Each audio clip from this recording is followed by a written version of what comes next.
investigations into voter fraud. Welcome to our viewers here in the United States and around the world. I'm Wolf Blitzer with Pamela Brown, and you're in the Situation Room.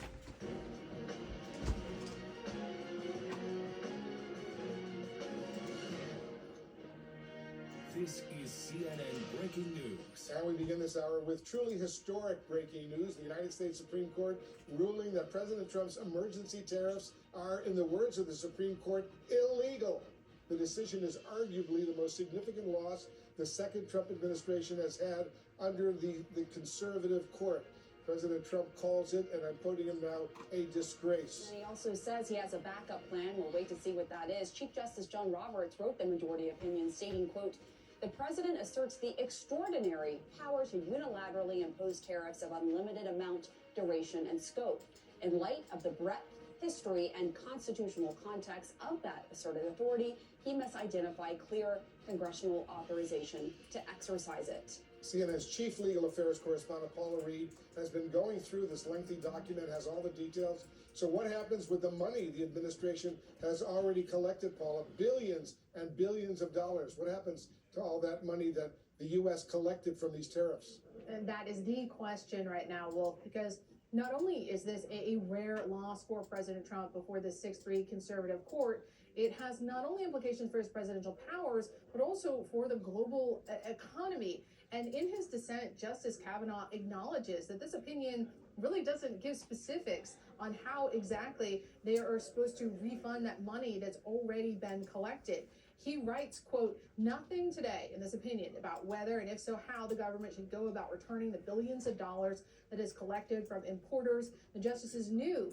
this would be an issue. This came up at arguments. Obviously, if they strike down these tariffs, the administration is faced with this logistical challenge of issuing these refunds.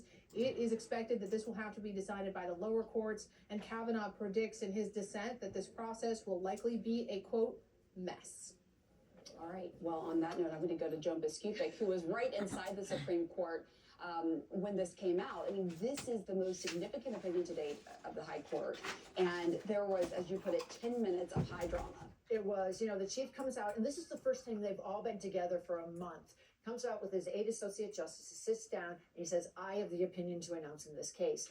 And you could feel that he kind of wanted to take on the drama, but it could not help but permeate the room. Sitting right in front of him was Solicitor General John Sauer, the man who argued this case for Donald Trump and argued it with the same sort of aggressiveness that Donald Trump talks about on policy. He was talking about in legal terms. This definitely should be a power of the president's. Also in the room, coincidentally, happened to be Neil Katyal, who had argued for one of the challengers. He was there on other business, but also obviously hoping that we could finally hear what the court said about this challenged policy. It was a classic chief opinion in these 3 ways. First of all, a real separation of powers issue here. Who has the authority to tax? And that's what tariffs are. He noted tariffs are taxes. That is congressional authority and Congress's alone. He stressed that. He also stressed that in the past, that same court had struck down initiatives of President Joe Biden that violated what a doctrine they're calling the major questions doctrine that holds that if you're going to do something major in policy, economic or monetary, Congress needs to have written a law that is absolutely clear that the president has this authority. And he said there was no clear authorization here, just as we said for President Biden in cases involving, for example, the student loan rollback and environmental protection issues, that just like we did for our past president, we're doing for this president, Donald Trump. He also went to his go-to justice, the great Chief Justice John Marshall, to kind of cite important guardrails between the 2 branches, Pam. Yeah. We were talking earlier, Joan, you said this could be a case where Chief Justice Roberts was looking to say no to the president's power. We all remember the immunity case. There were a lot of scrutiny on the justices, right? And then, of course, I believe it was last year at the State of the Union, President Trump walked up to Chief Justice Roberts, and I'm sure he was horrified and said, thank you, Thank you very much. Yes. A lot of people read into that in however way they wanted to in light of that opinion. In this case, you not only have Chief Justice Roberts signing on with the liberals saying that the president violated the law with these tariffs, but you have 2 of the president's appointed justices to the High Court. That's right. Neil Gorsuch, his very first appointee in his first term, and Amy Coney Barrett, who has made such a difference on this court.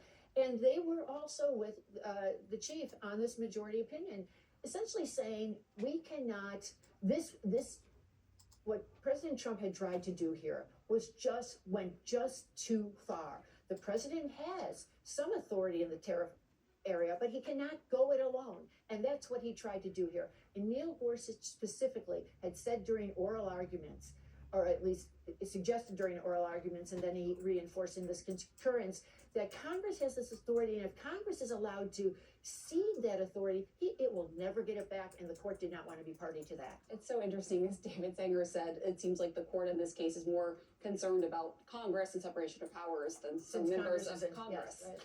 All right, let's bring in Natasha Saran, who served as a former counselor to Treasury Secretary Janet Yellen during the Biden administration.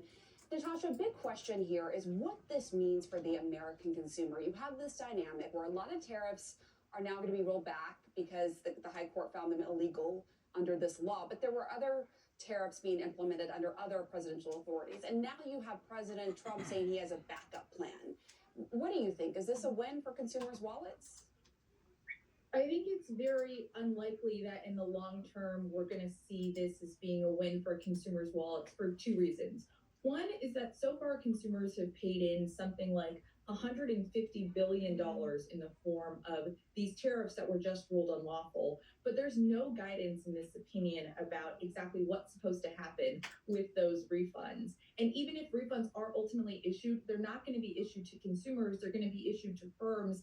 And then you're depending on firms ultimately passing those back to the consumer. And the other piece of this is that, and you started to see it laid out by Justice Kavanaugh in his dissent, there are a whole host of other authorities that this administration is going to turn to try to effectuate exactly these same tariff rates on exactly these same countries. And so, although I think there's going to be a fair degree of volatility and uncertainty between now and when you ultimately see those ideas effectuated, and I think it's incredibly good for the rule of law that we're in a place where the court has been very clear that the power to tax and spend is Congress and Congress is alone.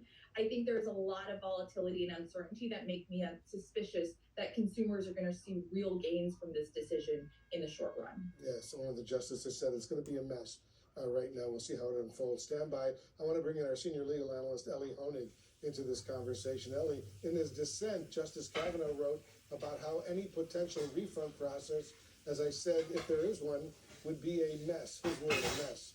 I'm curious what you make of that assessment.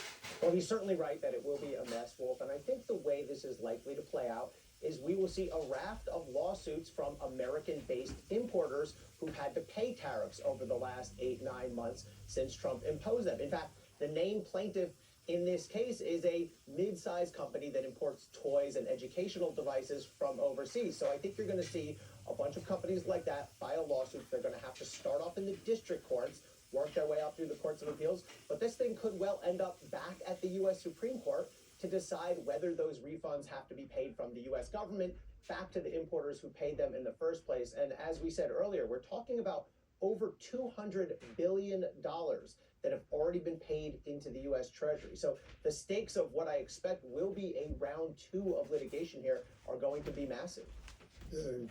Totally enormous indeed. Elie Honig, stand by. Natasha Saran, thank you very much. Joan Biskupic, Paula Reed. We're going to have much more. I don't want any of you to leave. Much more reaction coming in, including more reaction coming in from the White House. Stand by. We'll take a quick break.